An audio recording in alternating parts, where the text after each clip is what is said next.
What is scoliosis surgery? Scoliosis is the development of an unnatural sideways bending and rotating spinal curve, and the rotation is typically into the concavity of the scoliosis or the curvature. Since scoliosis is a progressive condition, we know scoliosis is incurable. Now, scoliosis progression means that the size of the unnatural curvature is increasing in size.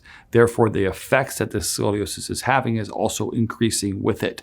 And typically, growth triggers scoliosis to progress over time. And this progression can be rapid during times of rapid growth, but it can also be very slow and steady in the adult form.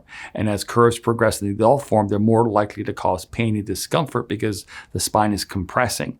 In children, normally the curve can progress rapidly, and it normally leads to a postural deviation and asymmetrical appearance of the torso.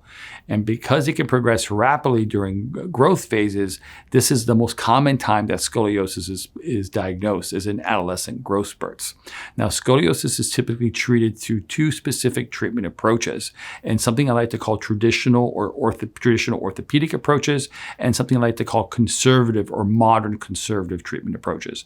Now, traditional treatment options tends to funnel patients towards scoliosis surgery, where modern conservative treatment options typically offer less invasive non-surgical treatment alternatives trying to deal with scoliosis on a non-surgical basis. Now, when we look at scoliosis surgery, the most common type is something called spinal fusion. Now, spinal fusion involves fusing the scoliotic curvature from the most tilted vertebra to the next most tilted vertebra into one solid bone. And if you have two curves, sometimes the fusion can extend a wide area of your spine, 14, 15, 16 different vertebrae. And it fuses them in most cases using rods and pedicle screws. However, sometimes they can use cables, or they can use other types of things to help kind of fuse the spine into place. And the goal of fusion is to eliminate movement, thus progression of the scoliosis. Its first goal is to stop progression. Now, spinal fusion is a costly, invasive procedure with very specific risks associated with it. And the procedure itself, not only does it have risks associated with it, it also affects long-term spinal health and function. And as a result of the scoliosis surgery, the simple fact that they have to wait for curves to become a certain size before they can perform it, and the reason why they have to is because of the risks associated with it. And some of the risks are things like nerve damage, excessive blood loss, infection, adverse reaction to the hardware that's actually used. But one of the risks that we for sure can expect from spinal fusion is loss of spinal function.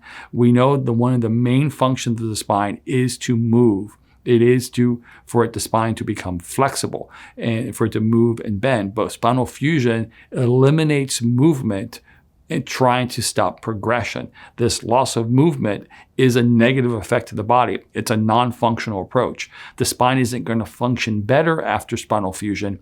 It's going to function less. And because of this non-functional approach, they have to wait for scoliosis to become severe in nature before they can even consider this type of surgery, because the risks associated with it and the loss of function that occurs.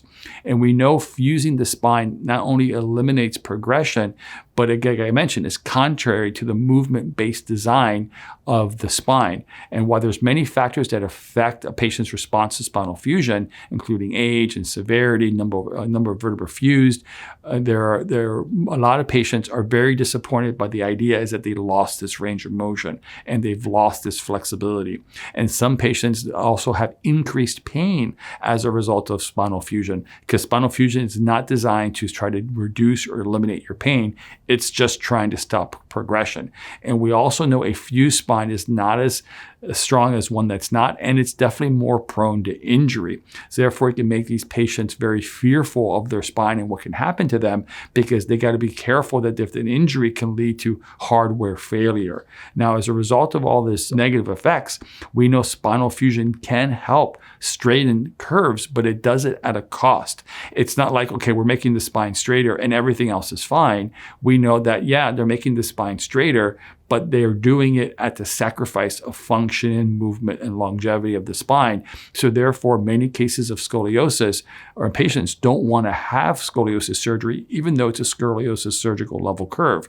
But what I like to talk about is that even if you have a scoliosis surgical level curve, it doesn't mean that you require surgery. Many cases of scoliosis can be treated non-surgically, even surgical level ones, and they can be reduced using modern conservative approaches. Now, there's never any treatment guarantees, but we do know that the earlier that somebody's diagnosed, and that early diagnosis is also associated with early treatment before the curve continues to progress. We know early treatment, proactive conservative treatment, can help patients avoid the need for invasive surgical treatment by reducing the curve and managing the curve progression. So the best time to treat your scoliosis and try to avoid spinal fusion is now, because the sooner you treat it, the more likely you are to get a reduction in your scoliosis, because younger patients and smaller curves always respond better. Thanks for watching. I hope you found this information helpful. If you'd like to hear about other topics and information on scoliosis, type in the comments below and let us know. And finally, subscribe and hit the bell icon to be notified of when we publish content. Thanks.